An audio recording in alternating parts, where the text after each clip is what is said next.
Today we're comparing Crest toothpaste to SilverSeuticals toothpaste. First, we're starting out with Crest. It's a classic, it's an original, it's what I've used most of my life. But that being said, it does have its problems. First off, the consistency is so weird and thick, and I get it's a paste, but it really doesn't spread that well. And I must also say that I'm not in love with the taste. I get toothpaste isn't supposed to taste good, but why shouldn't it? But that being said, it does get the job done. Next we have SilverSeuticals. They have 3 flavors, but today we're going with Bubbleberry. And already it smells so good. So I'm excited to see what this tastes like. The consistency is also a lot smoother, and I must say it spreads way nicer in your mouth. This literally tastes like fruit bubblegum. Yeah, this toothpaste was pretty good. I actually went in for seconds, and it's infused with nano silver, so it helps remineralize your teeth and keep them fresh throughout the day. 100% go with SilverSeuticals. And here's the results. What's your favorite toothpaste?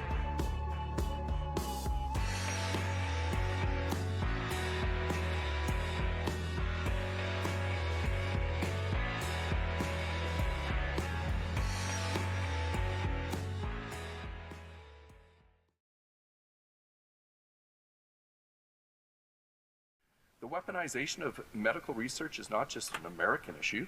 Dr. Regina Watteel, a PhD in statistics, has written Fisman's Fraud, an excellent expose on the rise of Canadian hate science. Hired Dr. David Fisman, a researcher for hire from the University of Toronto Medical School, to manipulate COVID statistics to support a failing government policy. Madam Speaker, on top of censoring Parliament, let us not forget about this NDP Liberal government's track record of censoring individual expression. We have seen countless individuals, physicians, scientists, and organizations being punished for simply speaking out against this government policies. The government froze bank accounts. People were labeled as promoting hate speech and disinformation or conspiracy theorists, racists, and misogynists by their own Prime Minister. And we were warned that this could happen. Madam Speaker, in one of his final interviews, esteemed scientist Carl Sagan noted that we've arranged a society on science and technology in which nobody understands anything about science and technology. And this combustible mixture of ignorance and power sooner or later is going to blow up in our faces. I mean, who is running the science and technology in a democracy if the people don't know anything about it?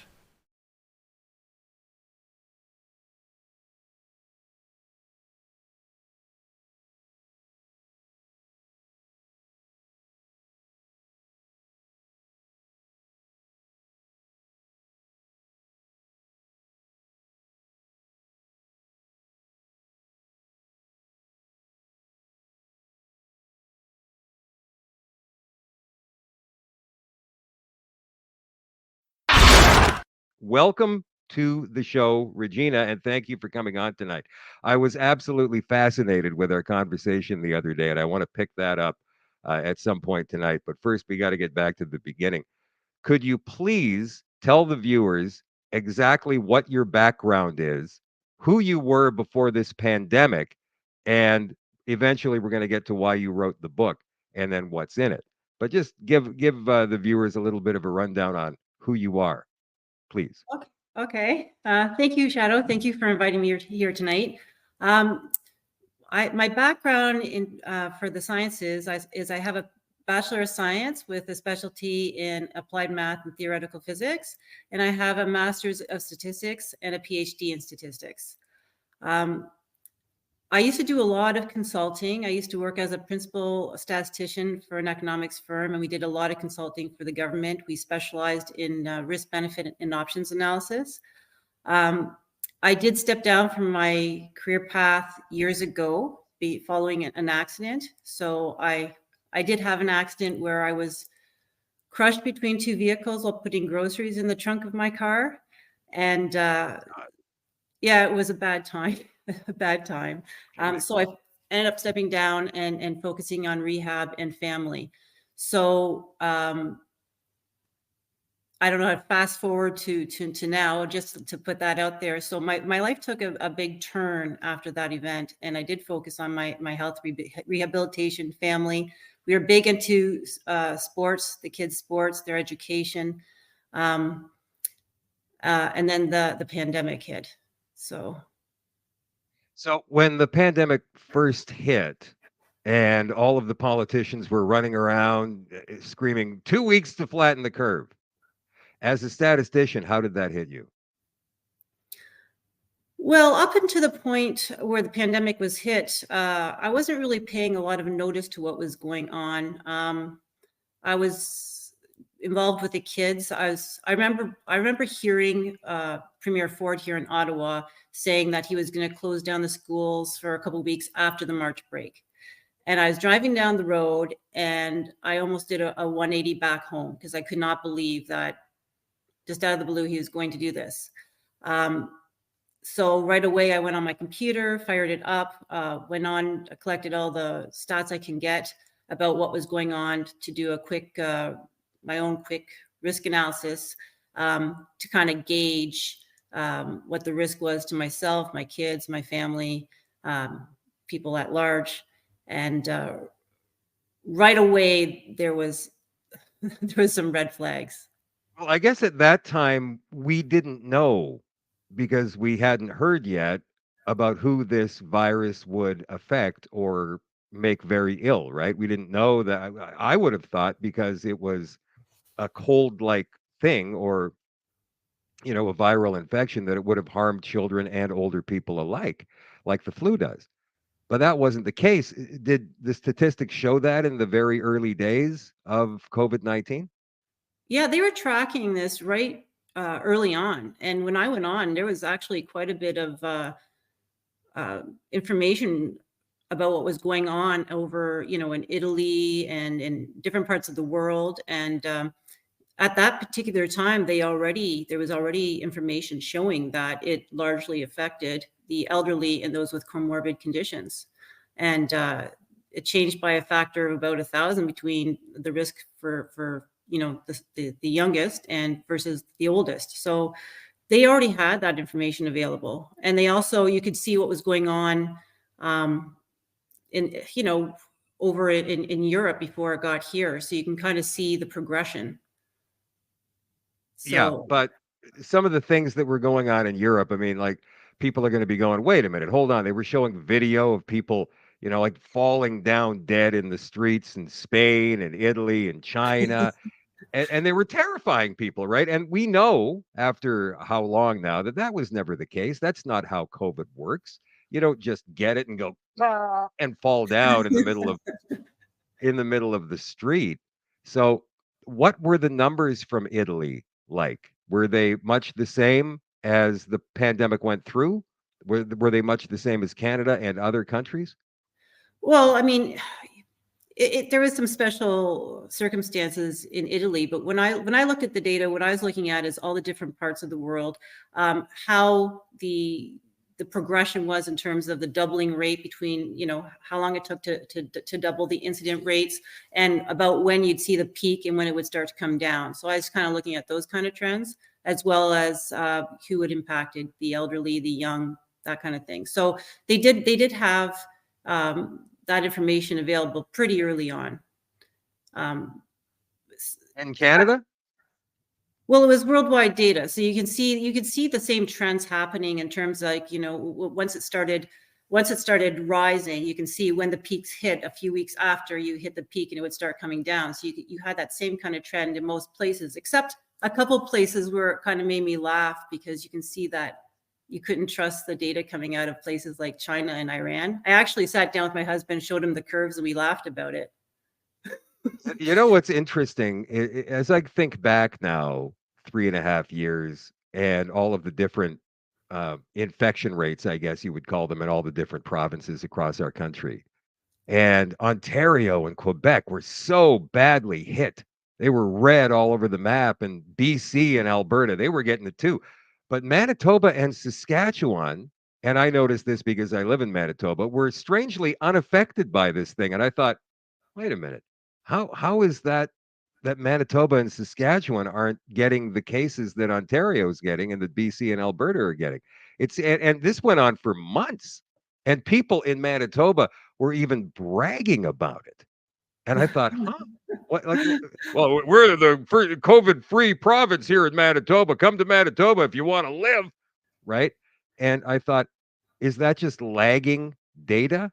Or was that the fact that Manitoba didn't catch on as quickly to the fraud that was going on in the rest of the country? That's an interesting question. When I was looking at the data, so I didn't, those weren't the questions that I was asking. When I was looking at the data, I was mostly looking at what the risk was to, the various members of the family. And also Regina, I'm sorry, were you looking at deaths or were you looking at just case counts? I was looking at both. First of all, I was looking at the cases just to see when it would peak and when it start to fall. And then I was also looking at the deaths, and I did a quick estimation of what I thought was the infection fatality rate, that if you were to get it, what is the chance that, you would die.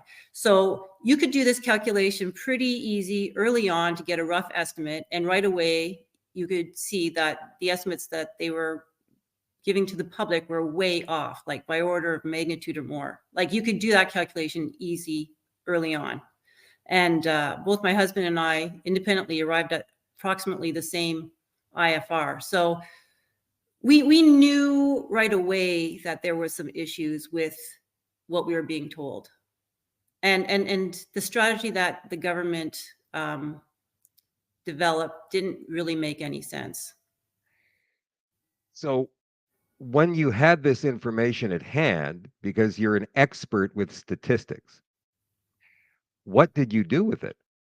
Did you wait for the government to maybe and hope for the government to come out with actual numbers and say that they were mistaken?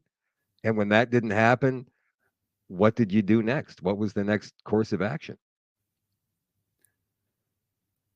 Well, for us, my I mean, course of you've got action, the data right in front of you, right? You're going, wait a right, minute, this is wrong. What are they doing? right. This So the can't be first right. thing, the first thing I did was I talked to my kids. So my kids and I talked about it. Basically, we are of the opinion that they didn't have to worry too much. They can go on doing whatever they're going to do. I didn't even think they should stop going to school or their sports. I didn't see a reason for it.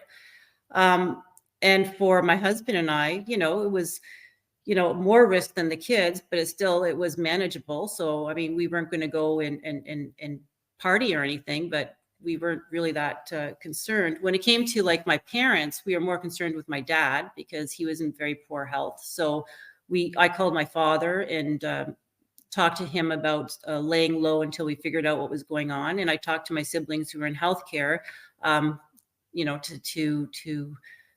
because I was concerned about them because they would be front line. So we took the necessary precautions, but we were not. When I looked at the numbers, I thought this is a very interesting virus because it really did not need to impact the economy the way it did. I mean, it didn't really hit the working class very hard, and children were not at high risk. So there was really no reason for all the lockdowns. Like I thought that they should be doing a more strategic approach, and more targeted. So that was, but I mean, what did I do next? I mean, they locked everybody down. There really wasn't a lot we could do. I mean, when they told us on Thursday that this was coming, I still went to the gym on Friday. I still carried on normally for the weekend. And then the following week, everything started shutting down, and then there was nothing you really could do. Right. But when you looked at these statistics, like, what did you notice when they started to fudge numbers, when the case counts started to really go through the roof? Was that like a warning signal to you? Okay, well, that's a funny kind of question. The first thing I was looking at is strategically what made sense for the government to do, kind of like what would be the strategic approach. As time went on, the way they were counting cases started to change, and the reliability of the stats got worse and worse as time went on.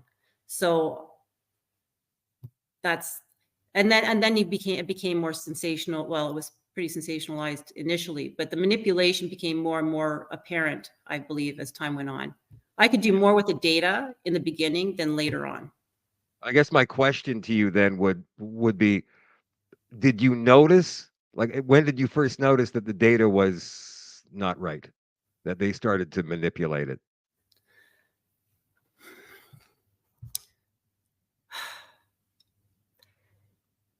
My issue was mostly the strategy was off. And then the way they were counting things was off. So I'm not sure how exactly to answer the question because No, that's okay. I don't think The the way reason that you're thinking. Like what? you're right. So You're thinking straight statistics, right? And I'm thinking, how can you possibly use statistics to find out what really happened if they're giving you false numbers and you don't know? I mean, this is what we talked about on the phone the other day. By the way, guys, if you're just joining the show now, the author of Fisman's Fraud, The Rise of Canadian Hate Science is our guest tonight. Her name is Regina Watteel, and we're happy that she's here. My point here is that how can you use statistics to your benefit or to our benefit if they're giving us crap, a load of crap? Like when they say that somebody, and Toronto's health authority admitted this on Twitter. I couldn't mhm. even believe it when somebody was asking, do you count a COVID death as a positive case of COVID no matter how they die? If they fall off a ladder, if they're hit by a car, if they have brain cancer? And the Toronto Health Authority answered, yes, if the person is COVID positive, then it's listed as a COVID death, and they would throw that into their statistics. And I thought, how can they do that? And we know that's not the primary cause of death here, right? So Right. this would definitely, skew the numbers somewhat. Right. So with COVID deaths, yeah, there's a lot of incidental deaths. So most of the over 90% of the people who die with COVID have one or more comorbidities. So you can't really say they're dying because of COVID. They've died with COVID, Right. and this was a big issue throughout the entire pandemic. But initially, the biggest issue I focused on initially was the fact that it really did not impact, it was not a high risk for the majority of the population.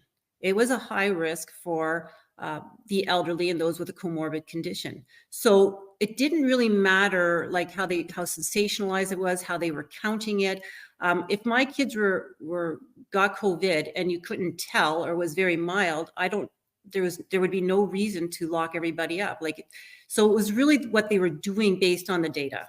So the manipulation became more of a problem to me when they started using it as an excuse to do things that the data did not warrant. So they tried to use it to lock everybody up, and they shouldn't. And then they tried to use it to scare people into getting the vaccine. So that's when the things really worried me, because I can push aside all the sensationalism. That stuff, it doesn't really faze me because I can read the data and know, basically take the appropriate precautions. But I knew early on that there was a problem because they were acting opposite to what the data suggested they should do. So that's what I was concentrating on. So where did this fraud? I mean, the book is called Fisman's Fraud: The Rise of Canadian Hate Science. It is a #1 selling book right now on Amazon.ca. And you say Fisman's Fraud. For those of us outside of Ontario, we know that Dr. David Fisman was a member of the Ontario Science Table. Is he the one that came up with this modeling that the government used to jam these lockdowns and vaccines down our throats? Well, the book that I wrote gets into a particular study that Dr. Fisman and his two colleagues did. So Dr. Fisman worked along two colleagues, Ashley Tweet and Afia Amoko. Sorry, I'm not good with pronunciation. But what they did was they developed a model, and this was after the Omicron surge. So we just went through Omicron, and these researchers basically concocted a model to show that unvaccinated people pose a disproportionate risk to society.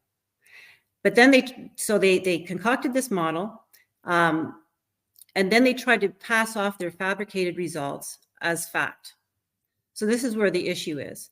So at the time, there was real world data that's posted by the government of Ontario.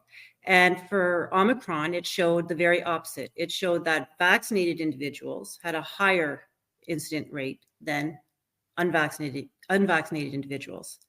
But that doesn't, no matter what kind of manipulation they did, it was not looking good for the vaccines. So with Fisman's, he basically concocted a model that basically said the opposite, tried to pass it off as the real deal, and then advocated for vaccine mandates and passports. So basically overwrote the Omicron wave with a fake simulation saying the opposite. So this guy, who is still, by the way, advocating for vaccines on his X page, he calls himself cis man now. So we obviously know where his politics lie. But when you say concocted, did this guy does he have a history of modeling these kinds of things, these kind of epidemiological breakouts elsewhere in the world? So he's a physician, but he's also an epidemiologist. So, and he teaches mathematical modeling. And when I say concocted, I mean he developed a model. It was a deterministic model, completely determined by whatever you feed it, and you feed it the inputs to get the outputs that you want.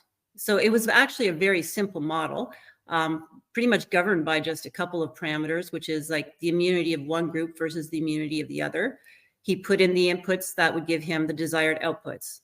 And basically it was used to scapegoat the unvaccinated and to justify vaccine passports, mandates, and restrictions. So he comes up with this as a member of the Ontario Science Table, right? So he's like, well, no, he had actually, so he was on the Ontario Science Table, but he had stepped down by this point. Oh, interesting. Yeah. So he still had a voice with the government, I guess, because this is the modeling they used to lock us down once again, at least in Ontario. And as I mentioned to you on the telephone the other day, what happens in Ontario generally spreads to the rest of Canada, both ways, out to the Maritimes and out west to where we are. Because let's face it, Ontario is the largest and most influential province in our country. Right. Well, if you remember the timing of this, so the Omicron wave hit, we had the Freedom Convoy. There was a lot of pressure for the provinces to get rid of their passports and restrictions, but the federal government was clinging on to the vaccine mandates and the travel restrictions. So this is when Fisman's study was released on April 25th, 2022. And so 4 days later, this study appeared in Parliament. It was waved around by a Liberal MP to justify extending the travel restrictions. So that's the timing of this study.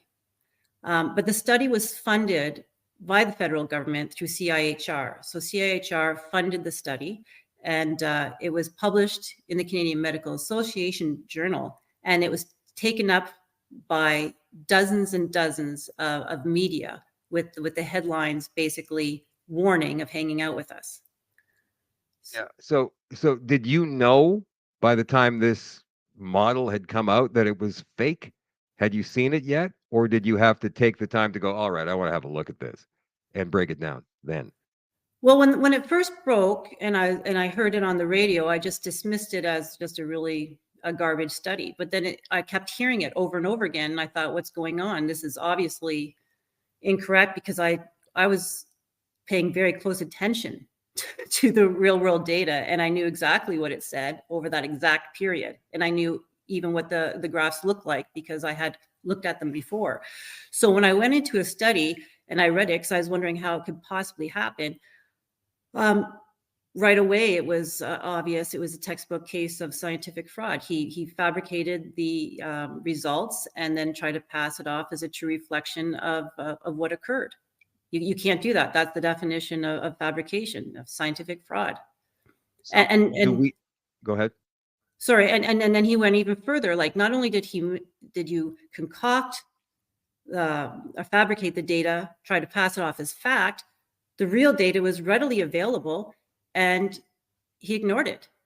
So, and then when it was brought to their attention, they didn't correct, and they refused to correct. By this time, did we?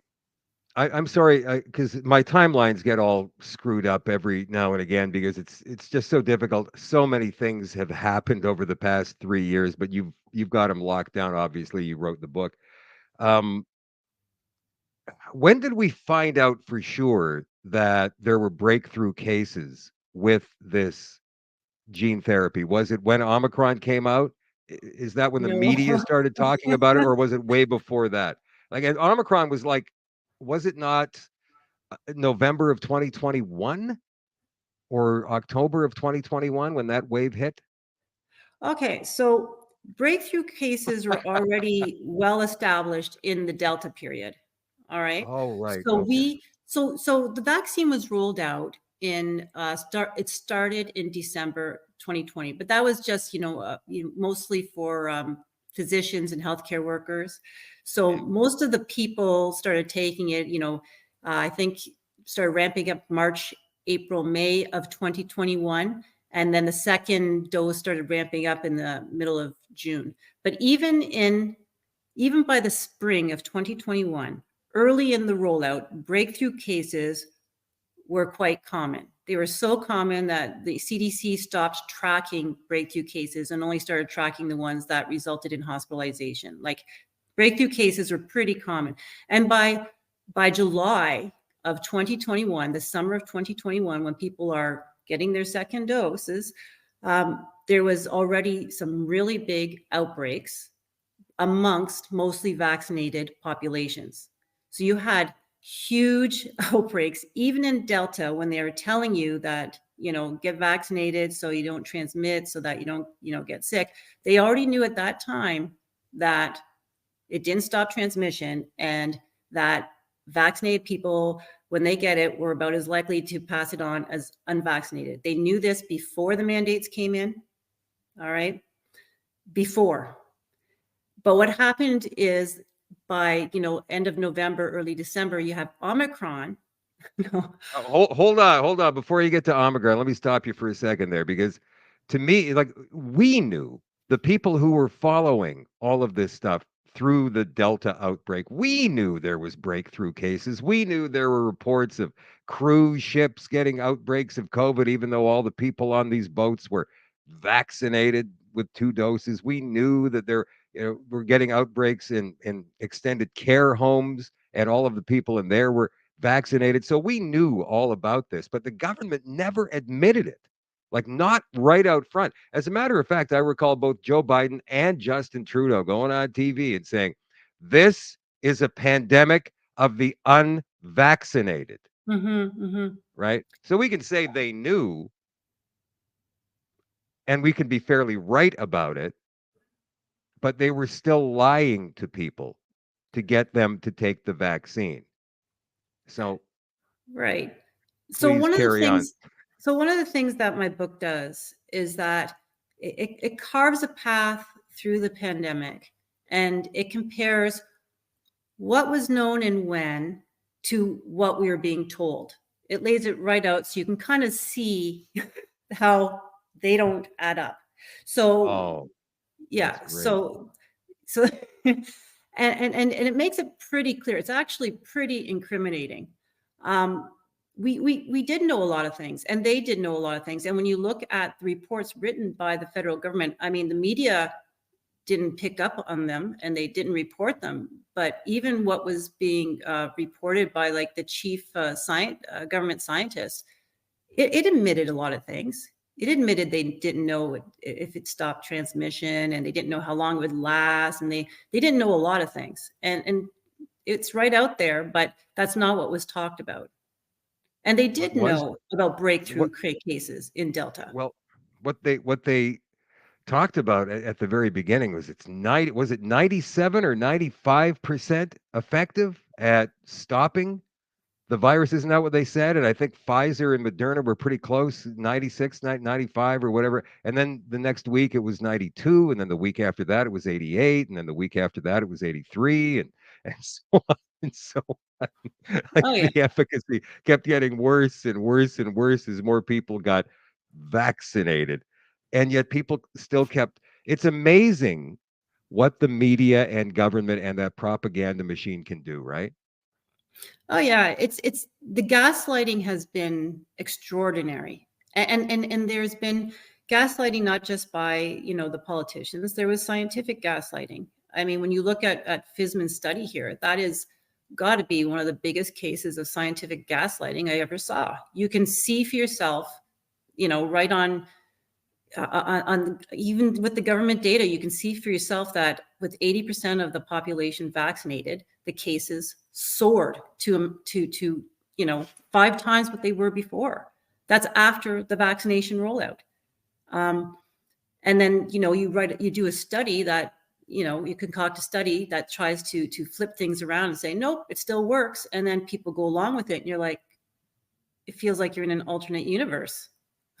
So right? I mean, we've all felt like that over the last 3.5 years. So thank you. And you know what? I need to pick this up now because I want those concurrent timelines when we knew and they were gaslighting. I'm fascinated because I forget all of that stuff as I've been covering this for the last 3.5 years now. Every single day it just gets a lot and it gets all jumbled up and it's hard to remember exact dates. I probably should have written them down at the time, but so much was going on so quickly, and I think that was probably in the plan as well. Keep them confused, keep them guessing, Yeah. keep them off balance.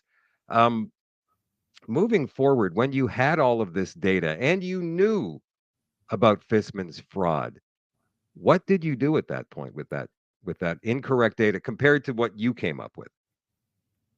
Well, here's the thing. I was not the only one. Like, this was pretty blatant. There was a lot of scientists who complained. A lot of scientists wrote to CMAJ, said, "Hey, this is scapegoating. You're just scapegoating the unvaccinated.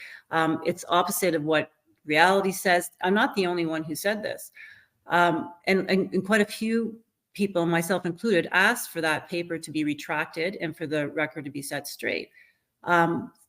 CMAJ would not engage in dialogue, and they did not retract the paper. So then I went to University of Toronto and asked them to investigate this, and back and forth with them. Who They sponsored had this paper, Gina? Was it the University of Toronto who initially put this out?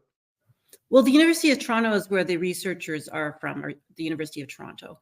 And so I went to the University of Toronto because they have an integrity office, and I asked them to look into it. And it was funded by CIHR, but CIHR has an agreement that if there's an issue with the funding, it would be the organization like University of Toronto to look into it. So I'd have to go to University of Toronto first. And when they slammed the door, then I went to CIHR. And with CIHR, I felt they had a duty because the study was used in Parliament. And when the study is used in Parliament to justify restrictions, there's a duty to set the record straight. And the presidents, the tri-agency presidents, their CIHR president, NSERC and SSHRC, they decided, nope, they're not going to do anything. So basically, my book goes through and discusses what the response of these organizations were. And then when they decided not to do anything, I escalated and I went to the Ontario Provincial Police. Because when I was digging around, I was finding a lot more. And I believed it was time to bring in the OPP. So I did. I wrote them a 150-page report, and I sent it off to them. Yeah. Well, I detail it pretty good in my book, but suffice it to say, Were there ever any, like I don't want to go into details here, and I know that we're going to get, people are going to be buying this book. I'm going to be buying this book. But what kind of a reaction did you get from UT and from the OPP? Like, did you speak with anybody face to face, and did they seem to take it seriously? Like, yes, ma'am, we will look into this definitely, and we'll let you know? Or was it just, get out of here, you crazy anti-vaxxer? no, they didn't call me an anti-vaxxer. They have. Here's the thing. At first, I wanted this paper retracted and the record set straight. As time went on and they were very, very resistant, it became very clear there was much more to this. So I started thinking it in terms of me giving them the opportunity to do the right thing. And they had a decision to make whether they would do the right thing and correct the record and investigate, or if they would basically be complicit in what is textbook fraud. So I was pretty happy either way. They can tell, at least they told me where they stand, right? And when they did that, it tells me something. It tells me where we are in this game, apparently. You must have been wondering at that point, like, how high up does this go? How high up does it go? Why they're doing it? So you start looking at that study more and more, and you start reading, you start listening exactly to what they're telling you. And it wasn't just about scapegoating the unvaccinated.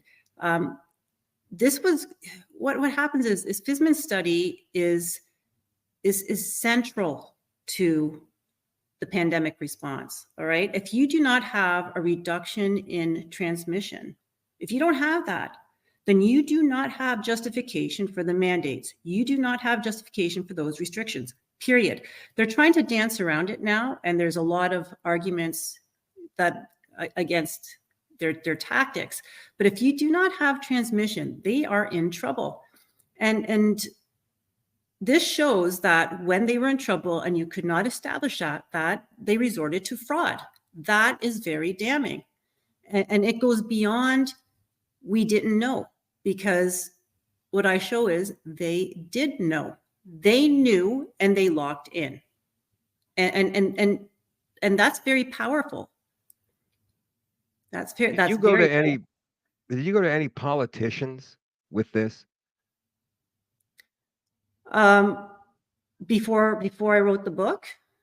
Well, with the statistics, once you knew, like you put that 150-page report together for the OPP, and you got no satisfaction with that. The University of Toronto rejected you and shut the door. So did you go write the book immediately after that? Or did you think, well, maybe if I go to a politician, like maybe I can take this to Derek Sloan, or maybe I can take this to a conservative MPP, or even a conservative MP, or somebody who would be interested in seeing this, because it's clear fraud. It is clear fraud. But what happens is that I would go to, at first, I was hopeful. So I just kind of went step by step, from CM to each one. It became pretty clear by the time I hit CIHR, even before they came back with their answer. I was thinking, well, what happens when they say, no, too bad? At that point, I had gotten some more information about what was going on in CMAJ, and they didn't just, it appeared that they didn't just publish it. There was a little bit more to their involvement. So I knew before getting my information back from CIHR that I would be writing to the OPP, and I had already started on that path, writing to the OPP. And then as I was writing to the OPP, I thought, what happens if they come back and they don't investigate? Is that the end? And I thought, if they do not investigate, then this is going to be turned into a book, and people will, and I'm just going to put it into a book. But the thing is that there's a lot of power in establishing a textbook case of fraud. And I think that it's very, very important for people to see it, because I think at this point it changes the ball game. All right. They can no longer deny that they knew. It was no longer, oopsie, we made a mistake, or, things changed. Nope. There was intent here. And I think that's very important for those who are fighting. There's a lot of people who lost their jobs. There's a lot of people who have been going through the courts, and I'm hoping that this can change things. It's a number one, or at least was last week, a number one bestseller on Amazon.ca. Talking to our friend Derek Smith, who had the number 2 book with his new Dr. Seuss style book about Justin Trudeau. I think this one is about, is it How the Prime Minister Stole Christmas? Or maybe, I can't remember exactly the title of the new one. I apologize, Derek, if you're watching right now. But he was telling me about some problems that he has had with Amazon in terms of distribution and fudging numbers, because one week he was number 1, and the next week he was down to number 38. And he was like, wait, what happened? all of a sudden, have you had any difficulties at all with Amazon here in Canada in getting the book out, or Um, any other means of distribution? yeah, because my book, because of the the title of the book's pretty bold, and so I did not do any pre-release press. Like I just kind of, it just kind of got out there at a certain time. So when it got out, I just did a few days of pre-order, and then it went up for publication, and the publication date was the 7th. The issue I had was I had established links. The pre-orders were going well. That's when you get the number one in some of the categories in Canada. And then the day the actual publication day hit, which was November 7th, all of a sudden my links were cut. The Amazon links were cut, and nobody could buy the book. And nobody could buy it for like on Amazon for like over a week. And there was like, I was calling them every day. It was very bizarre. I never got a straight answer about what happened. You didn't. Mm. What I think happened is, from what I gathered from what I was told, is that maybe, well, the content was flagged, but I'm guessing probably through AI, and that created the disruption. And maybe then people had to look at it and they had to get people involved. It seems to be sorted out, but that was a very rocky start. In the meanwhile, I started establishing a link to like Indigo and Vets for Freedom, put it on their website. So we were doing workarounds. So it wasn't, I can't say it was smooth, but it seems to be sorted out now. Interesting that you bring up AI, because we had this great discussion last week about artificial intelligence with Karen Kingston. And we were talking, how did these governments all align and work in such lockstep with each other? And I'm not talking about provinces in our country. I'm talking about federal governments from all over the world, all wanting to build back better, all at the same time. As Justin Trudeau said, this pandemic provides a unique opportunity to build back better. And Boris Johnson in the UK at the time said it. Joe Biden said it. I mean, all of these guys were saying it. It's AI. It's the same reason that people are having their bank accounts canceled. It's the same. Have you had any problems like that at all? With no, not those Bank particular accounts ones. or a PayPal account or anything at all? No, I haven't had anything to do with bank accounts or PayPal accounts, but I don't really have much of a PayPal account. So, I mean, I don't do much on PayPal. So there's nothing really to cancel. You do have a bank account, so you've got to watch out for that. I mean, more notorious people than ourselves have been debanked. Jeremy McKenzie, obviously, is the first one that comes to mind. They actually debanked him they never really say. They just say, we don't want your business. And that's the thing about it, right? It's all in their terms and conditions. So you can't fight it because you signed that 27-page contract with the fine print smaller than, let's say a nanoparticle that could be found in certain gene therapy that people have been taking across the world. It's very, very small. So sales have been good. Now that you're back on track, everything is going well. People are buying this. What kind of comments are you getting? Well, the feedback's been excellent. Like I can't explain how good the feedback has been. The people who read it, like some of the things that people are saying is that when they read it, they go through it, they get quite angry at places. Some get very, very emotional. But in the end, a lot of people feel validated and empowered. So there is a feeling of empowerment by the time they're finished with this book.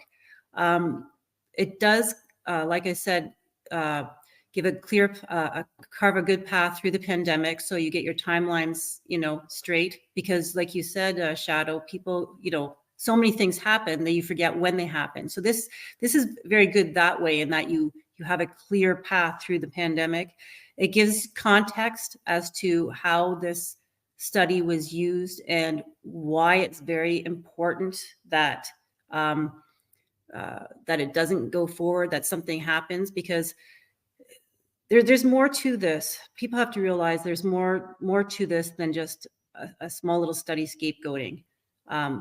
The authors, the researchers were pretty clear in that what they were trying to demonstrate was that vaccine choice should not be left to the individual. So basically, it comes down to not regarding vaccine choice as an individual right. And this goes right towards the charter and kind of reinterpreting the charter. No right was violated here. It shouldn't even be considered an individual right. Like, it's scary stuff. And the fact is that demonstration was based on fraud. So there's actually, it brings a really strong argument as to why we need protections. And I think that it's very, very important that we get them. There's a lot of people who have certain knowledge of what's happened in this country in the last 3.5 years, and they've chosen to stay quiet about it. They'd rather not talk. They don't want to rock the boat. They don't want to put themselves at risk of losing anything. You're different in that way. You wanted to get the word out. You even ran in the last election for the People's Party of Canada in a riding that you might get tarred and feathered for, running for that party. I mean, that is a liberal stronghold that you're in right now. And I'm sure you got a lot of sideways looks at the very least. Why were you so adamant about getting this information out to people? Well, that was summer of 2021. And in the summer of 2021, they were making the vaccine mandates. The universities were requiring that students get students get vaccinated in order to attend university campus. I had my two older children were in university. They were varsity level athletes in track and field. They were both, set to go to the nationals when the pandemic hit. So they were top competitors, and neither one of them wanted to take this vaccine. Both of them were banned from varsity sports. Both of them were banned from campus. When Trudeau announced the election, he also talked about mandating the vaccine for federal workers. I had stepped down from I had stepped down from my career path. So we were single income here, and we were dependent on my husband works for the federal government. So we were hit very, very hard by the mandates, along with many other people. And I could not believe that they could bring the mandates in, given that there was absolutely no justification for them. Statistically, you could show there was no justification whatsoever for the mandates at the time they were being introduced. You could show that. So I stepped up and ran. Yeah, but there was a lot of people who knew the information that we knew. They didn't have the statistical proof like you had, because they weren't able to work it out for themselves, but they knew. And yet they refused to do anything about it. But you were different. So what inside of you made you do this? Was it your kids not wanting to take this vaccine and being denied sports? You had a lot at stake here. I think that we all have a lot of stake, maybe at stake. People just don't see it. I did not see this going well, no matter what you did. I could see, you could see the train wreck happening, from miles away, and you're just not able to stop it. I could see the problem right from the get-go. And with the mandates, I think that it was the kids, not just my kids, but kids in general. There was absolutely no reason for any child at all to take these vaccines. And there was already, there's a lot of uncertainty with the vaccines. And even what we did know was not good when it came to the children. We already knew about myocarditis when they were mandating these for the universities. And we knew that the highest risk was for, kids that were my boy's age. Like, it was, but I think maternal instinct is probably what pushed me over the edge when it came to running for the PPC. I just couldn't, the children should, yeah. Yeah, what about writing the book and getting that report out to the OPP? I mean, was that the same motivation? No, it's not quite the same motivation. Like you said, a lot of us knew that there was, people, we were being deceived, we were being lied to, but there was no accountability whatsoever. And I went to the OPP and I went and wrote the book because this study was different from all these studies. It's not just, oh, they lied, they deceived. This study, because it was a textbook case of scientific fraud, you can show, you can establish intent. And when you establish intent, that's very powerful for those of us who want to get the truth out. You can now start to do something in terms of accountability. This could be their Achilles heel. Like, this really does change things. Gina, have you made contact with any attorneys at all? Is there any kind of legal action that you've looked at pursuing? Well, I have reached out, like I've talked to a couple of constitutional lawyers just on the side, because when I was researching my book, I wanted to discuss some of the things I put in my book. So just on the side, I just reached out to a couple to get some feedback. In terms of legal action, I have nothing going on right now. All my energy went into getting this together. And as soon as it was together and it was, the way I wanted it, it went out. So I think I have a podcast coming up on December the 8th with Leighton Gray, and that will be interesting because he has, some court cases, and I really would love to talk to him about how if this can be leveraged in any way to help that out. Like that really does interest me. Yeah, I'm sure that he would have. I mean, he's been one of the few attorneys across this country who have been doing work like this, because he also sees the monster that we're facing right now. He was on the show a couple of weeks ago, and yeah, I definitely he'll probably take the case on. I'm not sure what he's going to do with it because he's got that big what do you call those multi Class cases? action. He's got a big class action going on right now across 3 different sections of people who've been harmed by the lockdowns and the vaccines. So, and all these other cases going on the side. So he may find somebody who could do it, on your behalf if he can't do it. But I can tell you, without speaking for him, that I'll bet he'd be interested in this case. You've got factual evidence that it's a fraud. As you say, it is a textbook case of fraud. And there's so many people complicit in it, not just David Fisman, Oh but yeah. the government of Ontario, the government of Canada. I mean, this report commissioned by the University of Toronto, we know that David Fisman has taken money from Pfizer. We know that he has taken money from AstraZeneca. But how did this particular model, like, was it his influence with the Ontario Science Table? Gina, did this help get it out there? How did he get wrapped up with the federal government? Because they used that as well, right?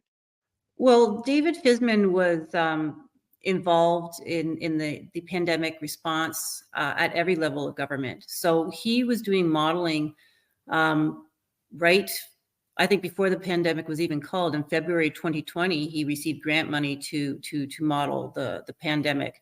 So he was already on the federal radar early on, and he was called into the House of Commons to speak, in May of 2020. So he was already involved. So he did not need the Ontario Science Table to reach the federal government. But yes, when he was on the Ontario Science Table, of course, that did advise a lot of different organizations. So that just became Something like this. I mean, you've got to be able to take this to a pretty influential member of the government, whether it's an elected official or a bureaucrat, right? Because this is heavy duty. They're going to put all of their eggs in this basket, man. I mean, like, okay, we're going on your report, Fisman, so this better be right. Well, this report was very different. I mean, the second it was published, the media ran with it. The media does not run with these studies like the way they did with this Fisman study. You're looking at I think over 90 media outlets, over 100 stories ran with this, basically warning of hanging around with the unvaccinated, and it was unbelievable. It got what is it? The number two cited studies they've ever had in for CMAG. I'd have to look up on my table, but it got a lot of publicity. And like I said, within 4 days of the publication, it was waved around in Parliament. And this was at a time that they were looking like for anything to justify these restrictions against the unvaccinated. Absolutely unbelievable. I'd love to see what happens next with the information that is contained in this book. Um, it would Yeah. be amazing if we could get these people held to account, and we could go right up the top of the top of the food chain here, and maybe even get Justin Trudeau on this because he was complicit. They all were complicit. Doug Ford, right? Theresa Tam, uh, all of them who had been spouting the best way to uh, uh, uh, stop the spread is to get vaccinated. You will not be able to sit on a plane or a train. Remember all that stuff? Of course you do. Oh yeah, that's in the And book. I mean, we yeah, there's some really beautiful quotes there by Trudeau. what is that one that you mentioned earlier before we went on? When he was in that French language interview. What do we do with these people? I think it was. Yeah, do we tolerate these people, right? Do we So tolerate these yeah, people? that was some pretty dark times. But he's made some pretty strong statements throughout this entire ordeal. And when you go through things that he has said, it's pretty enlightening. If you look at what he said versus what the government was doing at the time, it's very, very telling. It is very telling. That's chapter 6. And the judicial notice is chapter 13. You told me the other day. You're in the Ottawa area. Did you get a chance to go to the Freedom Convoy at all when it was happening? Yeah, the Freedom Convoy was a godsend to our family. We went. I went to the convoy 13 times, and then I went afterwards when they were pretty much gone, just to see how it was, like what was left over. But yeah, 13 times I went. It was fantastic. Like it was it was a lifesaver for us at the time. We were going through a pretty big low. I mean, we had our exemptions. My husband's exemptions were denied. Um, 2 days before Christmas, and we had spent all of January writing a grievance. And the day he handed his grievances was the day that the truckers came into town. And yeah, we I'm actually very, very thankful for the Freedom Convoy. It gave a lot of much needed hope and unity. It was great. I think you should write a book about that. Gina, thank you for coming on the show tonight. We really appreciate it.